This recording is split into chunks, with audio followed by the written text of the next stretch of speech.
اس کا چوٹی کا جہاد ہے نظام کو بدلنا. مارکسزم کو مانا ہے تو فرض ہے کہ کمیونزم نافذ کرو.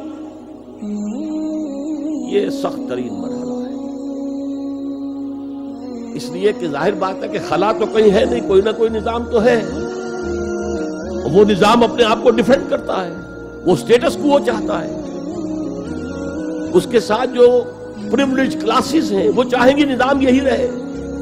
اسی کی شاخوں پر تو ہمارے آشیانے بنے ہوئے ہیں, ہمارے گھونسلے, ہمارے مفادات پر زد پڑ رہی ہے. Grid up your lines, resist them. یہ معاملہ ہے اس میں تصادم آتا ہے. نظام تصادم کے بغیر نہیں بدل سکتا. دعوت کے ذریعے آپ سلیم الفطرت سلیم العقل لوگوں کو کھینچ لیں گے, لیکن لاتوں کے بھوت باتوں سے نہیں مانتے. جن کے ویسٹڈ انٹرسٹ ہے وہ نہیں چھوڑیں گے. ان میں سے بھی ہو سکتا ہے نکل آئے. ابو بکر صدیق انہی میں سے تھے, عثمان غنی انہی میں سے تھے, لیکن نکل آتے, لوگ نکل آتے. لیکن اکثریت ان کی وہ ڈٹ جاتی ہے. گرڈ اپ یور لائنز, اپنے مفادات کا تحفظ کرو, بچاؤ اپنے مفادات کو. تو تصادم بیکمز انیویٹیبل.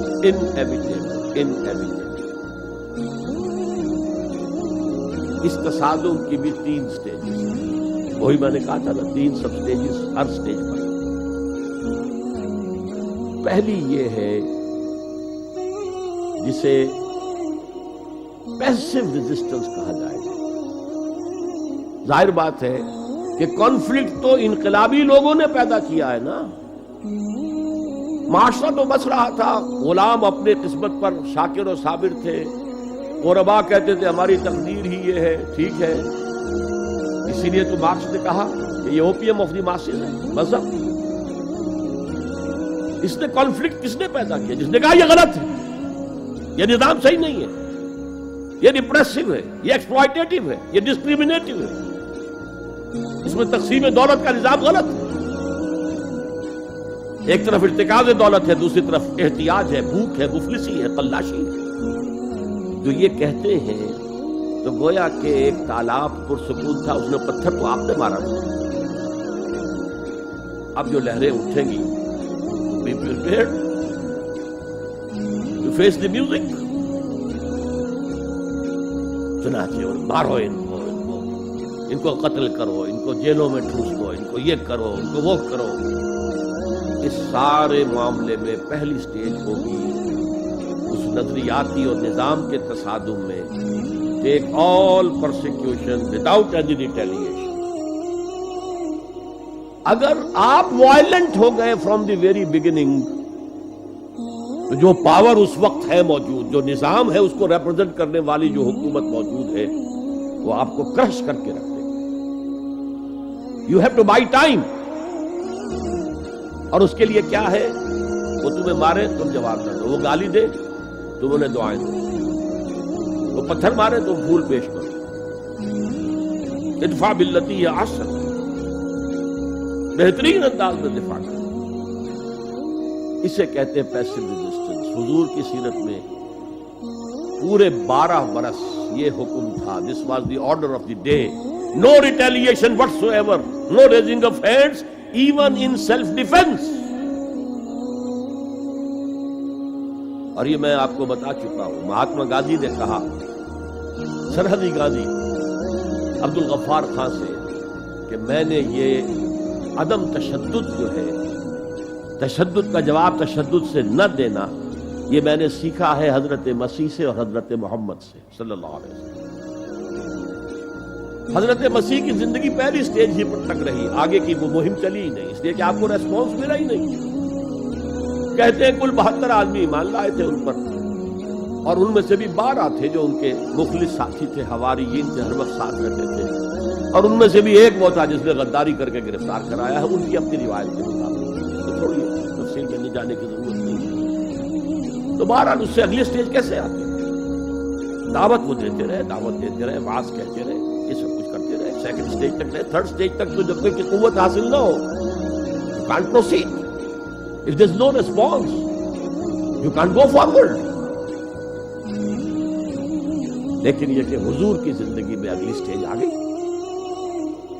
ساتھی آئے, انہیں مارے کھانی پڑی, دہکتے ہوئے انگاروں پہ لٹایا گیا, جانوروں کی لاشوں کی طرح ان کی گردن کے اندر رسیاں باندھ کر انہیں گھسیٹا گیا گلیوں کے اندر. سب کچھ ہوا ہے, برداشت کیا. انہیں قتل بھی کیا گیا. حضرت سمیہ, حضرت یاسر پہلے مقتولین ہیں, میاں بیوی رضی اللہ تعالی عنہما. سب کچھ ہوا ہے, برداشت کرو, اسبروا, صبر کرو. اس کا ایک بہت بڑا نتیجہ نکلتا ہے. اس معاشرے میں جو سائلنٹ میجورٹی ہوتی ہے, وہ سائلنٹ میجورٹی سائلنٹ تو ہوتی ہے, ڈمب تو ہے, ڈیف نہیں ہے, بلائنڈ نہیں ہے. وہ بلال کی چیخیں تو سن رہی ہے نا, وہ دیکھ رہی ہے کس طرح دہکتے ہوئے انگاروں پر خباب بن الارت کو لٹایا گیا. یہ جو سائلنٹ میجورٹی ہوتی ہے, اب یہ سوچتی ہے ان کے اوپر کیوں یہ تشدد آ رہا ہے. کیا بلال نے آقا کی کوئی چوری کر لی تھی؟ کہیں خدا نہ خواستہ خاکم و دہن آقا کی بیٹی کی عزت پر ہاتھ ڈال دیا؟ کیا کیا تھا جو یہ آقا جو ہے امیہ ابن خلف یہ کچھ کر رہا ہے اس کے ساتھ؟ اس کے بعد جب انہیں معلوم ہوتا ہے کوئی جرم نہیں ہے, صرف یہ کہتا ہے اللہ ایک ہے, میں اور اس کے ساتھ کسی کو شریک کرنے کو تیار نہیں, اور محمد اللہ کے رسول ہے, بس جرم ہے. اب اس کا کیا اثر پڑتا ہوگا اس سائلنٹ میجورٹی کو, اس کا پتہ نہیں. ان کی ہمدردیاں اندر ہی اندر ان کے ساتھ ہو رہی ہیں. اگرچہ وہ گئے ہیں اپنے لیڈروں کے دباؤ کی وجہ سے غزوہ بدر میں, مفتوح تو پہلے سے ہو چکے تھے. جو دلوں کو فتح کر لے وہی فاتح زمانہ. بہرحال first stage is passive resistance, صبر محض. سیکنڈ, جب ذرا محسوس ہو ہمارے پاس طاقت ہے, we can risk a direct confrontation with the system, تو اس نظام کو کہیں سے چھیڑا جائے دکھتی رکھ. دیکھیے گاندھی جی کی موومنٹ میں عرض کر چکا ہوں, پہلے کیا تھا؟ Non violent, naan cooperation. کوئی جرم تو نہیں ہے, ہم نہیں پہنتے تمہارے کپڑے, کیا کوئی قانون ہے؟ لیکن سیکنڈ سٹیج کیا آئی؟ یہ چھیڑنا تھا. Non violent civil disobedience. ہم پرماتما کے سمندر سے پرماتما کا بنایا ہوا نمک لینے جا رہے ہیں, ہم نے تو کسی کو کچھ نہیں کہا, but it amounted to challenging the taxation policy of British India. اب لاٹھیاں پڑی ہیں, جیلوں میں ٹھوسے گئے ہیں, سب کچھ برداشت کیا ہے, کھڑے رہے ہیں, مضبوط رہے. تو یہ سٹیج آتی ہے جب یہ سمجھا جائے کہ ہاں اب طاقت ہے ہمارے پاس, we can risk a direct confrontation with the system.